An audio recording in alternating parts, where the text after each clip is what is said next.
Assalamualaikum warahmatullahi wabarakatuh. Sebelumnya, izin memperkenalkan diri. Nama saya Airta Pertiwi, NPM 2215061043 dari kelompok 1C. Pada video kali ini, saya akan menjelaskan 3 contoh rangkaian dari pengkodean, yaitu untuk yang pertama ada rangkaian encoder, yang kedua ada rangkaian decoder anoda, yang ketiga ada rangkaian decoder katoda. Nah, untuk yang pertama sendiri, di sini sudah ada rangkaian dari encoder. Untuk rangkaian encoder di sini sendiri bisa kita lihat menggunakan active active law, di mana dia akan IC ini bakal ke-trigger kalau misalnya diberi nilai inputnya itu 0 seperti ini. Nah, untuk encoder sendiri itu kita menginputkan nilai bilangan desimal lalu akan menghasilkan output bilangan biner.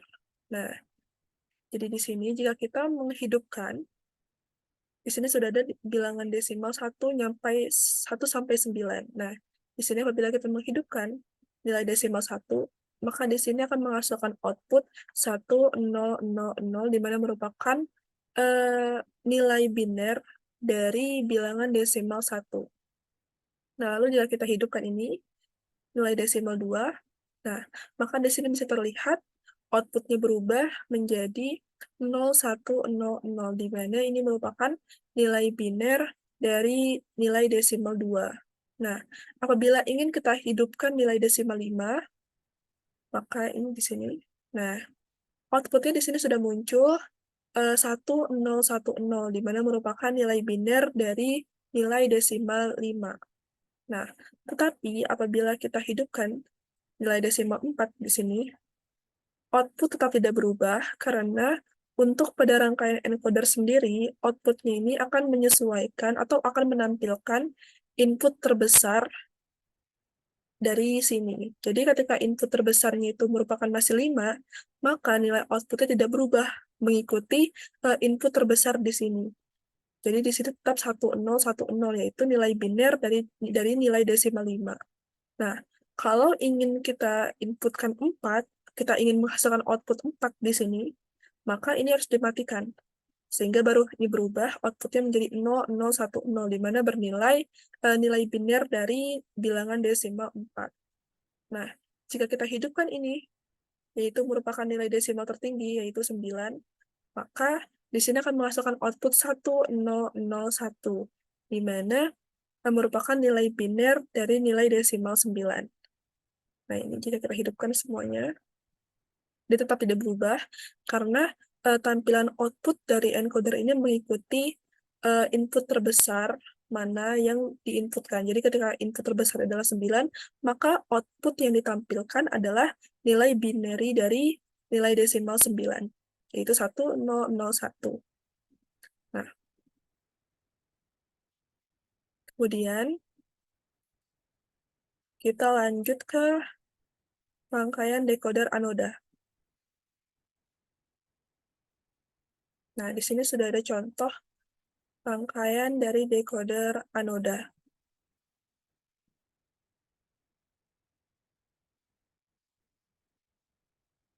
Nah, untuk perbedaan antara rangkaian encoder dan decoder sendiri ialah kalau misalnya rangkaian encoder tadi itu inputannya adalah dari bilangan desimal lalu dirubah menjadi bilangan biner. Sedangkan kalau misalnya decoder ini itu inputannya itu dari bilangan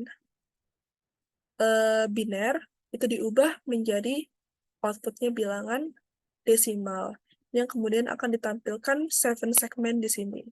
Nah, di sini bisa kita lihat pada rangkaian decoder anoda menggunakan ini. Ada power di sini. Ini power, ini 7 segmen, di sini ada outputnya, lalu di sini input.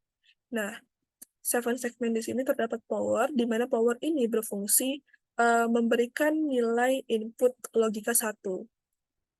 Nah, sehingga ketika ini sudah ada logika high, yaitu logika bernilai 1, maka dia akan membutuhkan input, yaitu logika low, di mana dia membutuhkan input bernilai 0, sehingga pada decoder anoda, dia membutuhkan input logika 0. Nah, jadi kita bisa lihat di sininya nih, eh, output yang dihasilkan ini kita lihatnya yang 0. Ini. Nah, di sini bisa kita coba run.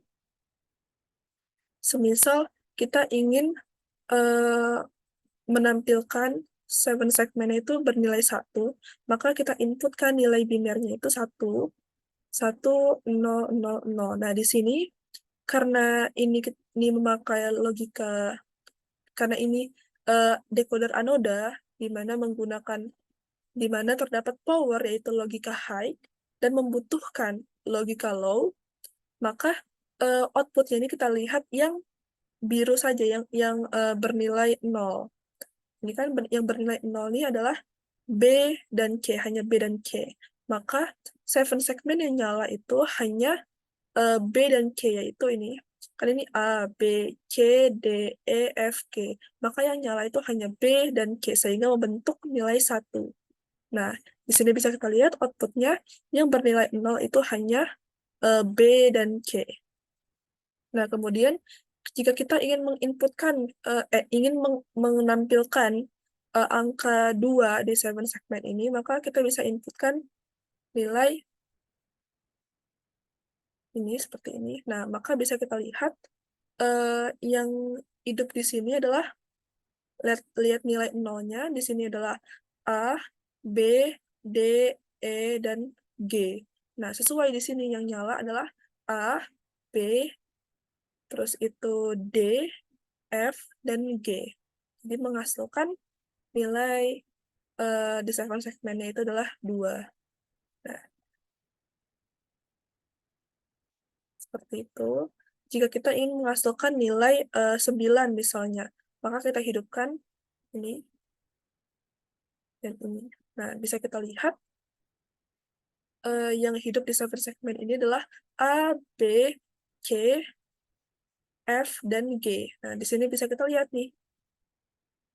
A, B, C, F, dan G.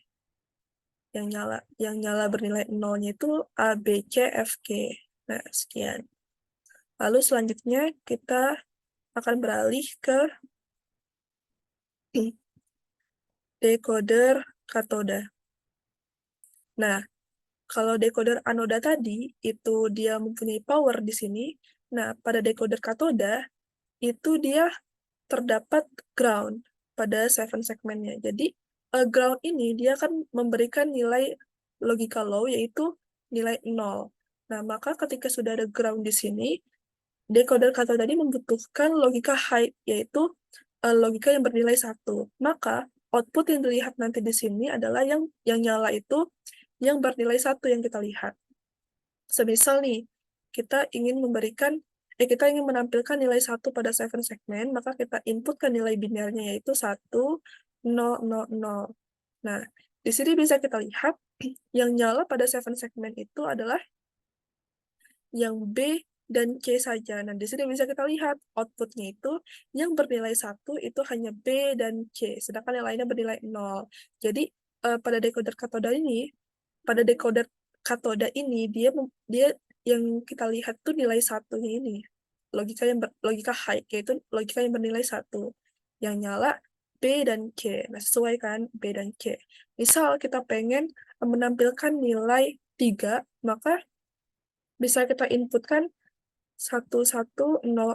Nah, di sini bisa kita lihat yang nyala itu kan A, B, C, D, dan G. Nah, di sini bisa kita lihat nilai yang memiliki logika high, yaitu yang menyala, itu adalah yang bernilai 1 outputnya, yaitu A, B, C, D, dan G. Nah, seperti itu. Lalu selanjutnya, saya akan menjelaskan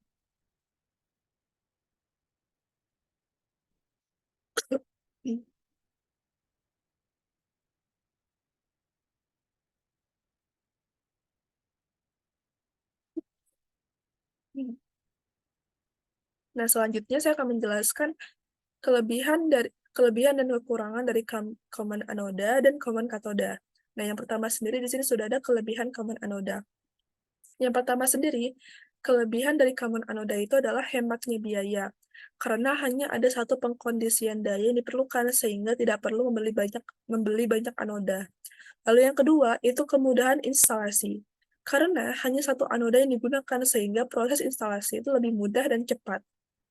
Lalu yang ketiga, yaitu performa yang lebih baik.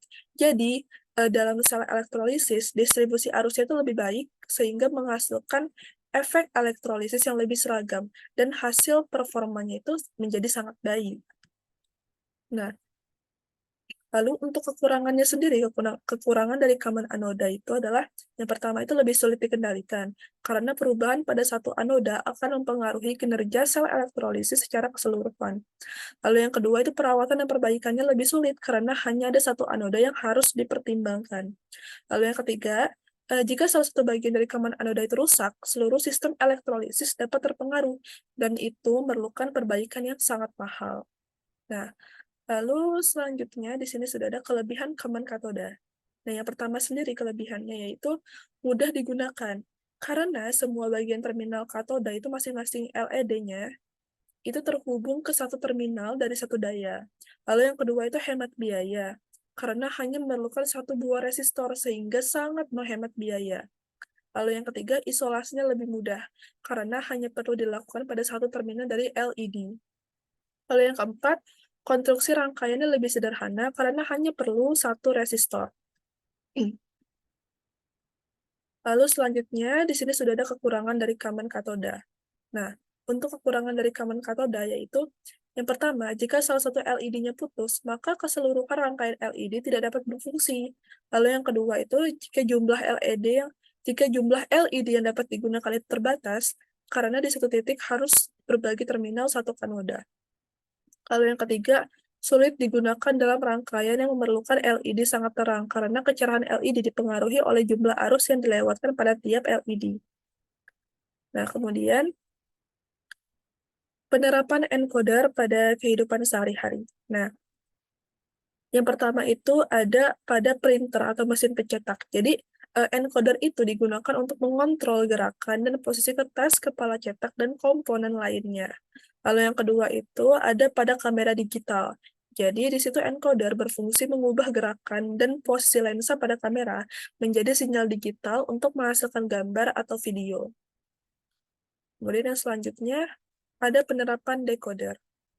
Jadi penerapan decoder pada kehidupan sehari-hari itu yang pertama itu ada pada e-banking, yaitu encoder berperan dalam mengamankan informasi transaksi yang disimpan di dalam chip kartu atau token. Jadi decoder itu juga memastikan bahwa informasi tersebut hanya dapat diakses oleh pihak yang berhak. Lalu yang kedua, yaitu ada pada remote control TV.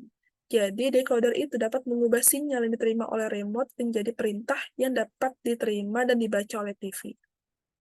Baik, mungkin sekian penjelasan dari saya. Kurang lebihnya saya minta maaf. Wassalamualaikum warahmatullahi wabarakatuh.